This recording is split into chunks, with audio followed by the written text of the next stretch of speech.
د الادین کیسه چې د یو غریب کلی نه شروع کیږي.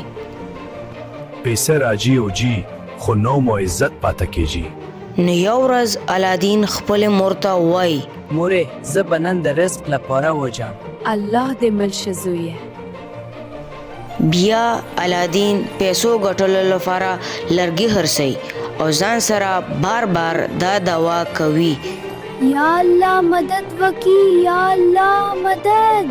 بیا الادین لرګي خرڅ کړل او کور ته پې سودا راوړله او مور ولا روټۍ تیار کړه. مورې دعا کاوه چې ښه کار راته میلاو شي. والی نه بچې زما دعاګانې تا سره دي. بیا الادین او مور روټۍ وخوړله او الادین مور ته وایي مورې زه لکشان باخر ځم. خاخو چا سره جګړې ونکي. او دې کلي ته یو جادوګر سړی راغلی وي او هر وخت دا خبره ځان سره کوي زه به نن څوک ماشوم غار ته لیږم او چراغ به راته راړي بیا به زه د ټولې دنیا بچا شم. او بیا دا جادوګر سړی الادین سره میلاو شي او الادین ته وایي بچی څنګه یې او ستا نوم څه دی؟ زما نوم الادین دی. هو تاسو څوک یې؟ زه د ستا تره یم. زه ډېر لرې تللی وم. وراره ته ما سره لاړ شه. ما د سرو خزانه پیدا کړې ده. سما د کاکاجي زه تاسو راځم.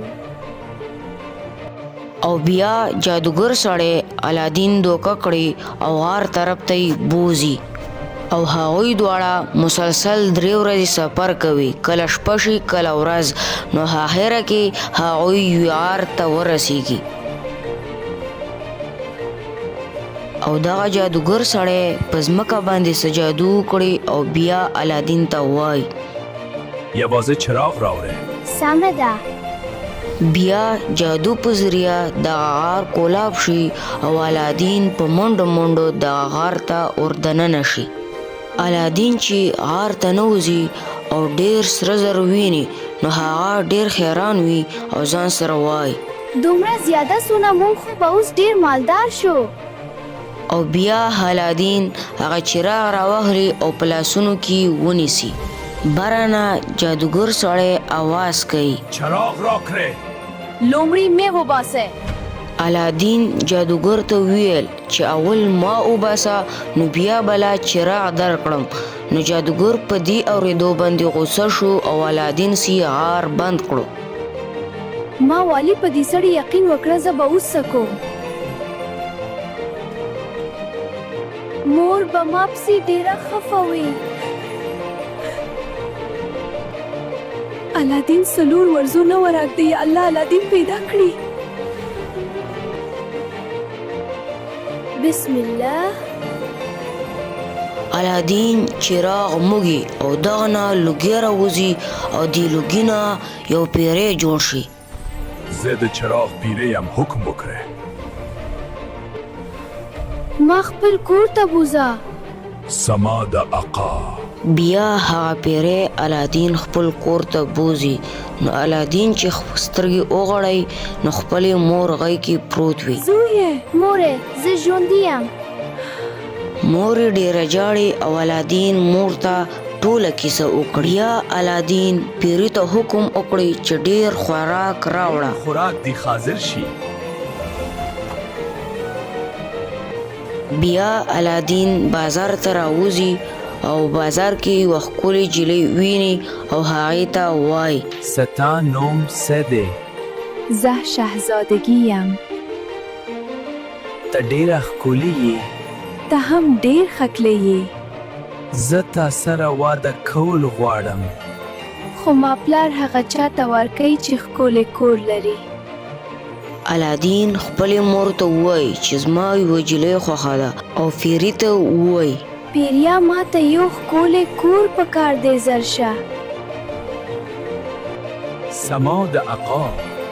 نو د هغوی کور په محل باندې بدل کړي. زه د خپل زوی رشته غواړم. زه لور هغه چاته ورکوم چې شکور یې.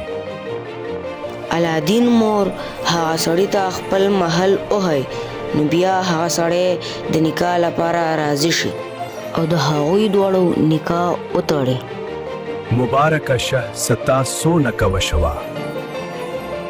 او د هغوی نکاح وشي او د هغوی واده ښه په ډنګ ډونګ باندې تیر شي. جادوګر سړی د هر څه اینی او ځان سره وایي زما چراغ د خلق سره د زه به ځانه بوډۍ جوړه کوم او چراغ به راوړم.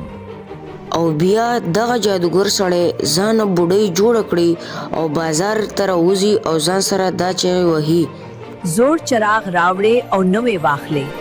زوړ چراغ راوړې او نوې واخلې. الادین ښځه غلطۍ سره جادوګر ته چراغ ورکړي. مونږ کاره د یو چراغ د واخله او نوې راکا.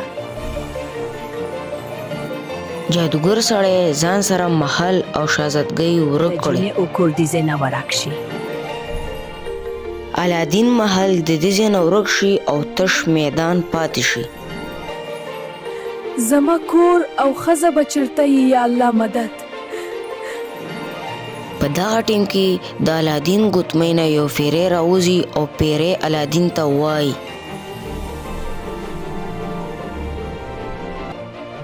تحسه غواړي زما آقا. ما خپلې ښځې او چراغ ته ورسوه. سمه ده آقا. دا نه بعد الادین एकदम چراغ ته ورسیږي او بیا پیری ته وایي زه راغلم اوس او پیرې د سړي مړ کا او مونږ خپل کور ته بوځه. اوکې. او بیا الادین خپل ښځې ته په پیري په باره کې ټوله کیسه وکړي. نه غواړم ماته ته پیري باره کې نه وویلي. څه خبره نه ده. دې نه بعد هغوی مزو سره ژوند تېراوه.